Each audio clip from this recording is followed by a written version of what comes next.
আসসালামু আলাইকুম। সবাই কেমন আছেন? আশা করি ভালো আছেন। অল্প খরচে যারা ফ্লাইং লফট তৈরি করতে চাচ্ছেন, এই ভিডিওটা তাদের জন্য। সো ভিডিওটি না টেনে সম্পূর্ণ দেখতে থাকেন। লফটের মাপ সম্পর্কে জেনে নেওয়া যাক। লফটের দৈর্ঘ্য অর্থাৎ এই মাথা থেকে ওই মাথা পর্যন্ত 8 ফিট এবং প্রস্থ দেওয়া হয়েছে 4 ফিট। উচ্চতা লফটের সামনের অংশে 6.5 ফিট উচ্চতা দেওয়া হয়েছে এবং লফটের পেছনের অংশে 6 ফিট উচ্চতা দেওয়া হয়েছে। আমি আবারও বলি, লফটের দৈর্ঘ্য হচ্ছে 8 ফিট এবং প্রস্থ হচ্ছে 4 ফিট। এবার আসি ট্র্যাপডোরে। ট্র্যাপডোরটি আমি তৈরি করেছি কবজা এবং স্পোক ঝালাই দিয়ে।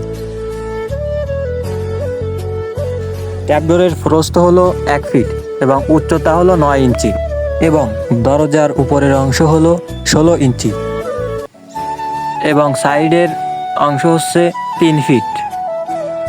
লফটের প্রথম রুমে মাদি কবুতরগুলোকে রাখা হয়েছে এবং লফটের দ্বিতীয় রুমে নর কবুতরগুলো রাখা হয়েছে।